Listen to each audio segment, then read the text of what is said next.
Good morning all. Today we are going to discuss a question based on Vesper theory. So the first question is, on the basis of Vesper theory, predict the shape, hybridization and geometry of the following. The first is BF3. In BF3, the boron is a central atom and F is a bonded atom. Now, as you know, the atomic number of boron is 5 and it has 3 valence electrons.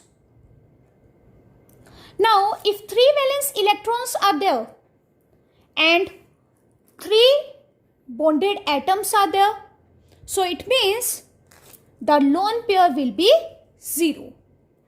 Then according to this, hybridization will be number of atom attached plus lone pair. Number of atoms are 3 plus lone pair is 0, that is 3, and 3 means sp2. 3 means sp2. So the hybridization is sp2.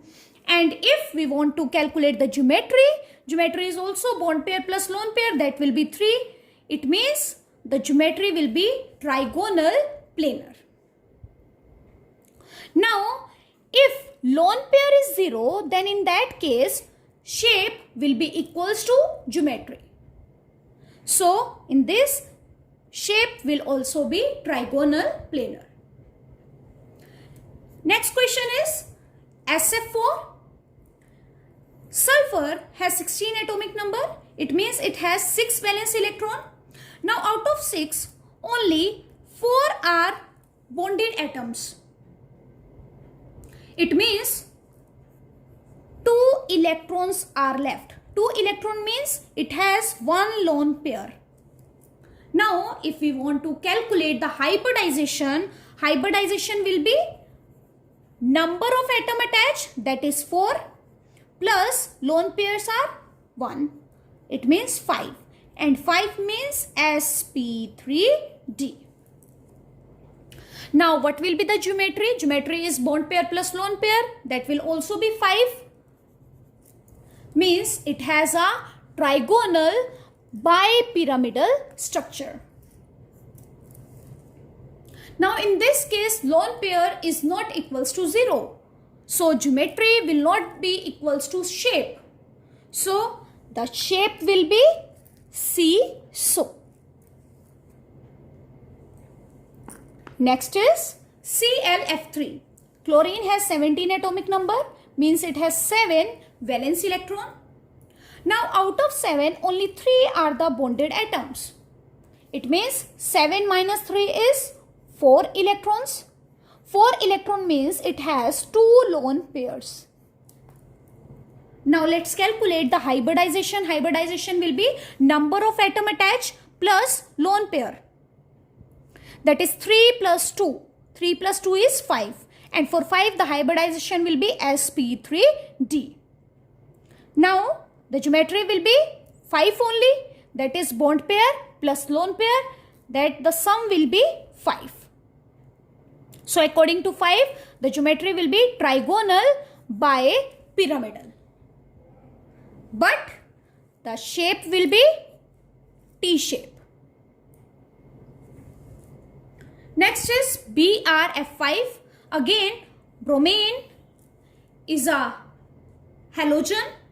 So, it has 7 valence electron. Now, out of 7, only 5 atoms are bonded. So, 7 minus 5 is 2. So, it means it has 1 lone pair. So, according to this, what will be the hybridization?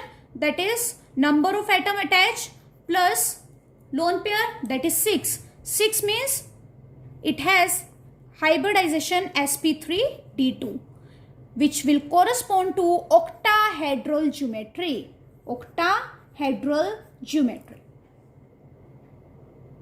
But as you all know, the lone pair is not equals to 0. So, geometry will be not equals to shape. So, in this case, the shape will be square pyramidal.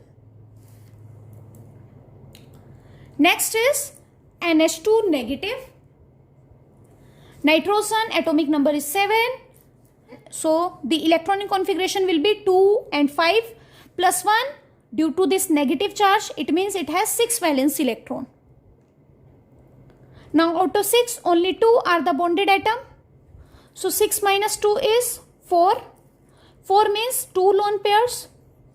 So hybridization will be 2 plus 2 means 4, which means the hybridization will be sp3. And if sp3 is the hybridization, then geometry will be tetrahedral. Now lone pair is not equals to 0, so geometry will not be equals to shape. Then the shape will be, as you can see, it is a bent shape, or you can say V shape. Next is H3O. Now O, oxygen has 6 valence electron, minus 1 due to this positive charge, means it has 5 valence electron total. Now 5 minus 3 is 2. 2 means it has 1 lone pair. Now let's calculate hybridization. Hybridization will be 3 plus 1, that is 4. 4 means sp3, means the geometry will be tetrahedral, but the shape will be trigonal pyramid. I hope you have understood today's question. That's all for today. Have a nice day ahead.